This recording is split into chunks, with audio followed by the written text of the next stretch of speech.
zvaka apana 2 days akaita 2 days ari mumba ndiani mwana kuzi wakafa muma2 zvichizouya zveobva waita nharo kazi mwana mumaoni wakafa muma3 dzeusiku muma3 ndibva ndatovadaidza ndobva tada kuonini kutaurirana tiri pamba pangu akauya ndakawanyorera samanisi pakamuka basi wakutondinongedza hamugoni kutonga mushe masabhuku nemadzishe acho hamugoni kutonga mushe ndiriziva kuti mwana wangu wakafa muma3 ndapo takanetsana paakubhurauneti umwe ni sabhuku wacho weku4 anga asiripo aendesa mwana kuchikoro asiripo zvino tisu tatakazvimirira taakutonetsana inenobva ndati maakundidherera ngekuti ndiri munhu wechikadzi here kunditonga wachibva wangoti mwi ndikati ndazvona ndobva ndatoti dare rape ndozozviona mumwe musi saka zvairamba zvichitondigaya saka yakakwira kuno yacho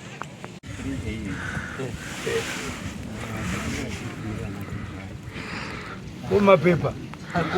vanatezvara vanogara vanatezvara kondevari saka mamiri vanatezvara vakasvika nguva vadai nguva dzino zvavari kusvika saka mururambei 2 days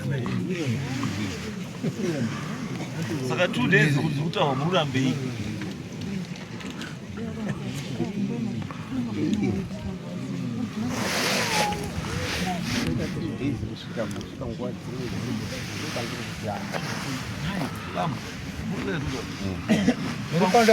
pamwe pacho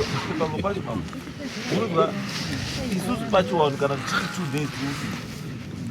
kusiyana nepamwe ndipo tikusiyana tikazviti 2 days tiri kuti chii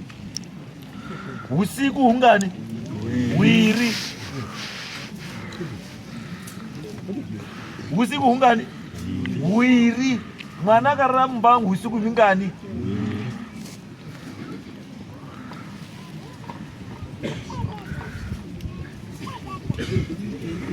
bambo izwai bambo zuva rinotanga na 12 midnight a second past 12 midnight we are into another day ndizvo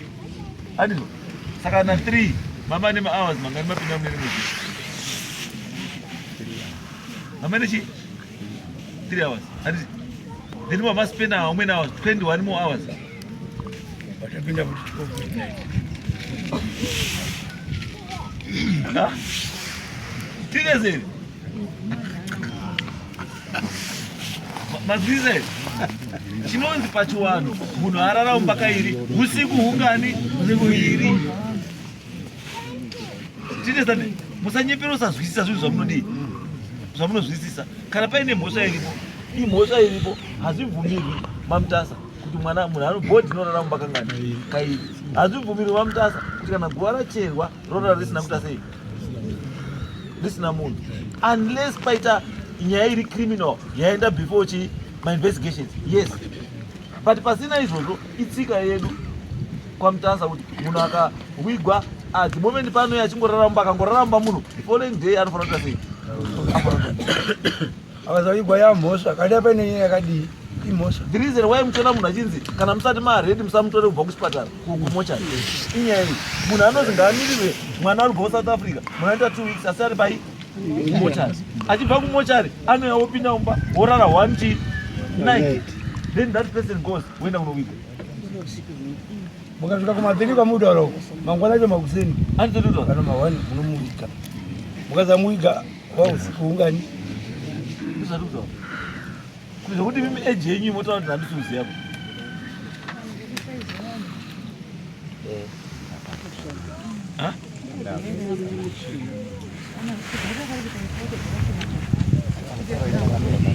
wadare wese chinhu chakangoti delay ipopo pakaitika chiitiko ichi 3 dzakasvika vanatezvara dzadzisiri there another day ranga ringori zuva racho iro akanonoka kusvika zvakaita iko zvino tozwa shoko tobva tanonoka kusvika ndo zvakaenda koitika kusiri kwekuti wakazojamba mwana afana 3 am wana tezaro kusvika na 3 chakauta sei kuti muige mwana rati na 4 pm na 3 pm chi kana unatezaro wakasvika na 3 ukazoita matare awakanetsana matare ndo akazoti izvero mavera vakazobvuma kare enjuka iwa ndio akakupinza into another iwe arguing saka muri kuramba maitana naro ndokubhadharisana chamuri kuramba chiite kuti wanatezaro wasvika na 3 chakakuta sei kuti muige mwana kubva 3 kusvika na 5 kunze kunenge chakachena kweso chakakuta sei kuti 3 to 5 mutadze kuiga mwana chi munhu anokuigwa ende matare enyu amunoita matare emwana mudiki ndei kana munotadza kuiga mwana mudiki ko mai wacho akazofa munosvikepi azoita 5 days arumba mwana wawo murutimbwe ndati kana muruti mimi mwana ndondizive matare enyu emwana mudiki angarei muzukuru wavo ndiafa handikwete mwana wavo mwana ndewawo mwana afa ndewenyimi saka matare emwana matare ari apa mwana ndeya wazamumuigiwa taure ndiyo baboto titaure matare acho angarei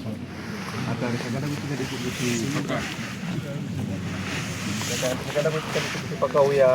wanatezvara wadiki wakanonoka kufamba kusvika kuti wasvike pamba saka pawakasvika pakuzotaka kuzovapira kuti andozviyapa pachirungu chinoitwa pashwani kuti andozvaitika muzvikenya hakuchina zvakaenda koita pakuti pakaita kanga kusaizwisana kakaenda koitika kuti vakuru vacho vana baba vakanga varipo vakuru vakanga vakushandisa runhare pakuti chimbomirira tisvike tiri kuuya tiri munzira ivo vadiki vacho vakanga varipo saka zvakanga zvaakuchidhonzerana kuti hauna nyaya yotaura iwe baba wako mwana ndewako unoziva kuti baba wako unokwanisa kusvika awiko uri South Africa unozviziva here kuti baba wako chaivo nyakubara iwe unokwanisa kusvika awigwa unonona guva rake unoziva here saka chingamisa kuti tezvara wana sekuruko iwe baba namai muripo chinokuta sei kuti mwana muige mwana ichi kusaitoziva pachanamiri ndokutsosiwa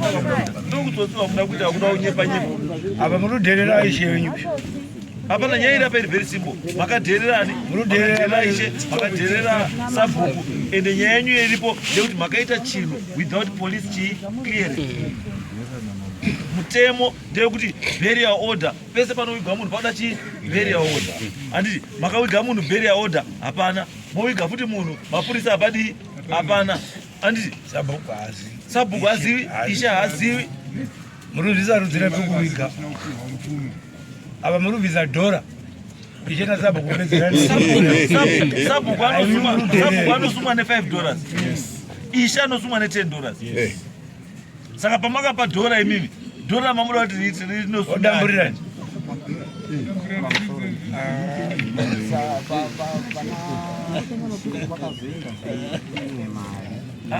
it's okay mhosva yenyu tatoizwa ipi mhosva yenyu ndeyekudheerera insubordination ndiyo mhosva yenyu insubordination ndiyo mhosva yani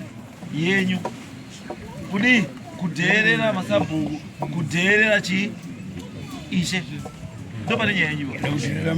kudheerera mambo because mukaona muri kwanisa kuita simba rekuti munokwanisa kuwiga munhu imimi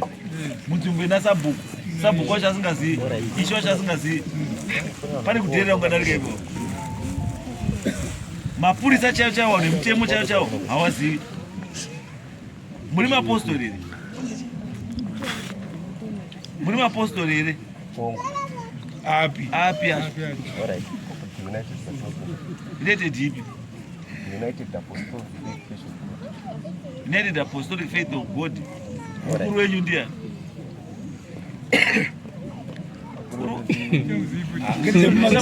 Nyaya dzangu dzekunyemba panapa. Nyaya dzangu dzekunyemba panapa.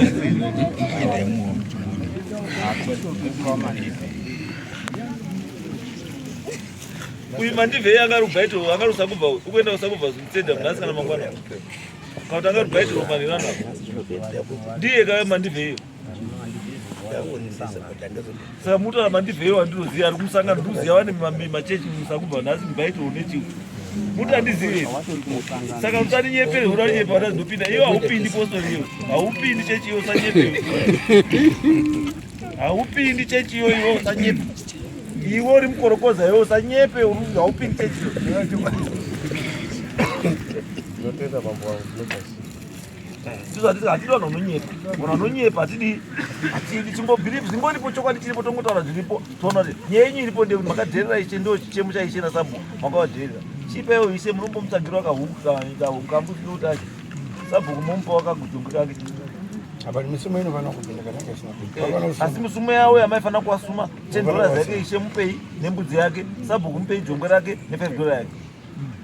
Next time muzwa kuti pamune makuita zvamakuita munzvimbo mune chii mune wanei. And next time what you should do hamuiti chinhu chisingatedzerwi nemurau wenyika. Andizvo murau wenyika unotaura kuti hamuigi munhu pasina chi burial order. Andizvo burial order it means pane patori nepolice clearance kwaona yabuda. Mukawiga munhu munoona mangwana kwauya exhumation order yekutaura kuti cherai munhu harapwa because pane suspicion yekuti mwana uyu akaurawa. Kana kuti kafire kake kanga kasina kunaka munomuchereswa mwana nenyaya yekuti hamunotedzera chitemo. Handizvo chiendai muite zvandataura.